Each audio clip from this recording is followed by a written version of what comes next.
Introduction Part 19. Fear is a powerful form of thought. It paralyzes the nerve centers, affecting the circulation of the blood. This, in turn, paralyzes the muscular system so that fear affects the entire being, body, brain and nerve, physical, mental, and muscular. Of course, the way to overcome fear is to become conscious of power. What is this mysterious vital force which we call power? We do not know, but then, neither do we know what electricity is. But we do know that by conforming to the requirements of the law by which electricity is governed, it will be our obedient servant, that it will light our homes, our cities, run our machinery, and serve us in many useful capacities. And so it is with vital force. Although we do not know what it is, and possibly may never know, we do know that it is a primary force which manifests through living bodies, and that by complying with the laws and principles by which it is governed, we can open ourselves to a more abundant inflow of this vital energy, and thus express the highest possible degree of mental, moral, and spiritual efficiency. This part tells of a very simply way of developing this vital force. If you put into practice the information outlined in this lesson, you will soon develop the sense of power which has ever been the distinguishing mark of genius. Part 19. 1. The search for truth is no longer a haphazard adventure, but it is a systematic process and is logical in its operation. Every kind of experience is given a voice in shaping its decision. 2. In seeking the truth, we are seeking ultimate cause. We know that every human experience is an effect, if we may ascertain the cause, and if we shall find that this cause is one which we can consciously control, the effect or the experience will be within our control also. 3. Human experience will then no longer be the football of fate. A man will not be the child of fortune, but destiny. Fate and fortune will be controlled as readily as a captain controls his ship or an engineer his train. 4. All things are finally resolvable into the same element, and as they are thus translatable, one into the other, they must ever be in relation and may never be in opposition to one another. 5. In the physical world there are innumerable contrasts, and these may for convenience's sake be designated by distinctive names. There are sizes, colors, shades or ends to all things. There is a North Pole and a South Pole, an inside and an outside, a seen and an unseen, but these expressions merely serve to place extremes in contrast. 6. They are names given to two different parts of one quantity. The two extremes are relative, they are not separate entities, but are two parts or aspects of the whole. 7. In the mental world we find the same law. We speak of knowledge and ignorance, but ignorance is only a lack of knowledge and is therefore found to be simply a word to express the absence of knowledge. It has no principle in itself. 8. In the moral world we again find the same law. We speak of good and evil, but good is a reality, something tangible, while evil is found to be simply a negative condition, the absence of good. Evil is sometimes thought to be a very real condition, but it has no principle, no vitality, no life. We know this because it can always be destroyed by good. Just as truth destroys error and light destroys darkness, so evil vanishes when good appears. There is therefore but one principle in the moral world. 9.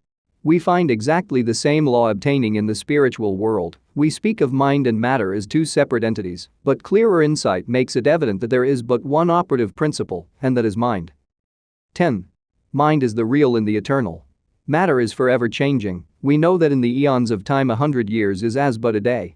If we stand in any large city and let the eye rest on the innumerable large and magnificent buildings, the vast array of modern automobiles, cellular telephones, the electric lights, and all the other conveniences of modern civilization, we may remember that not one of them was there just over a century ago, and if we could stand on the same spot in 100 years from now, in all probability we should find that but few of them remained. 11. In the animal kingdom we find the same law of change. The millions and millions of animals come and go, a few years constituting their span of life. In the plant world the change is still more rapid. Many plants and nearly all grasses come and go in a single year. When we pass to the inorganic, we expect to find something more substantial, but as we gaze on the apparently solid continent, we are told that it arose from the ocean, We see the giant mountain and are told that the place where it now stands was once a lake, and as we stand in awe before the great cliffs in the Yosemite Valley, we can easily trace the path of the glaciers which carried all before them. 12. We are in the presence of continual change, and we know that this change is but the evolution of the universal mind, the grand process whereby all things are continually being created anew, and we come to know that matter is but a form which mind takes and is therefore simply a condition. Matter has no principle, mind is the only principle. 13.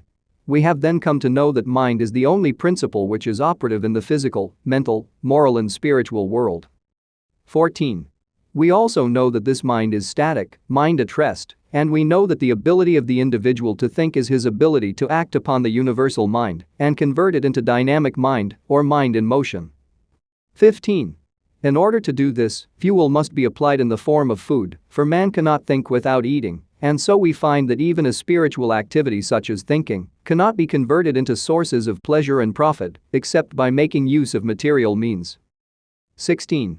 It requires energy of some kind to collect electricity and convert it into a dynamic power. It requires the rays of the sun to give the necessary energy to sustain plant life, so it also requires energy in the form of food to enable the individual to think and thereby act upon the universal mind. 17.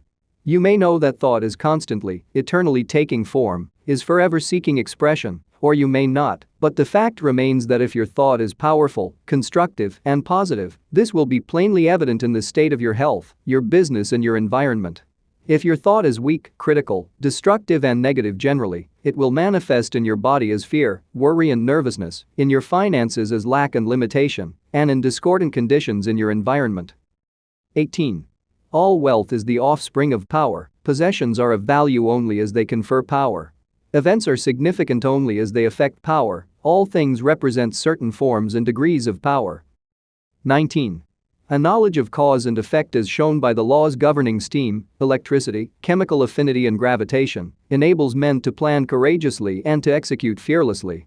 These laws are called natural laws because they govern the physical world, but not all power is physical power, there is also mental power, and there is moral and spiritual power. 20. What are our schools and universities but mental powerhouses, places where mental power is being developed?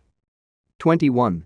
As there are many mighty powerhouses for the application of power to ponderous machinery, whereby raw material is collected and converted into the necessities and comforts of life, so the mental powerhouses collect the raw material and cultivate and develop it into a power which is infinitely superior to all the forces of nature, marvelous though they may be. 22.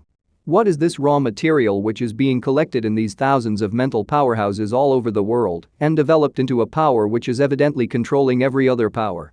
In its static form it is mind, in its dynamic form, it is thought. 23. This power is superior because it exists on a higher plane, because it has enabled man to discover the law by which these wonderful forces of nature could be harnessed and made to do the work of hundreds and thousands of men. It has enabled man to discover laws whereby time and space have been conquered and the law of gravitation overcome.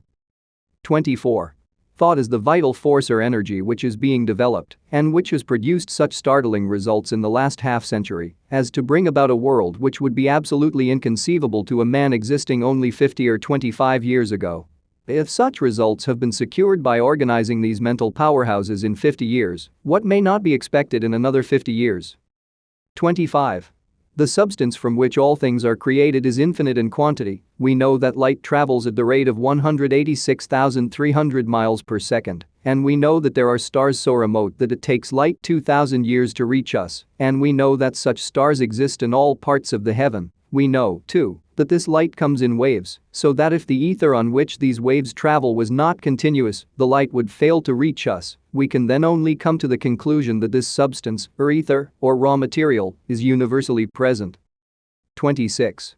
How, then, does it manifest in form? In electrical science, a battery is formed by connecting the opposite poles of zinc and copper, which causes a current to flow from one to the other, and so provides energy. This same process is repeated in respect to every polarity, and as all form simply depends upon the rate of vibration and consequent relations of atoms to each other. If we wish to change the form of manifestation, we must change the polarity. This is the principle of causation. 27. For your exercise this week, concentrate, and when I use the word concentrate, I mean all that the word implies. Become so absorbed in the object of your thought that you are conscious of nothing else, and do this a few minutes every day. You take the necessary time to eat in order that the body may be nourished. Why not take the time to assimilate your mental food? 28. Let the thought rest on the fact that appearances are deceptive. The earth is not flat, neither is it stationary, the sky is not a dome, the sun does not move, the stars are not small specks of light, and matter which was once supposed to be fixed has been found to be in a state of perpetual flux. 29.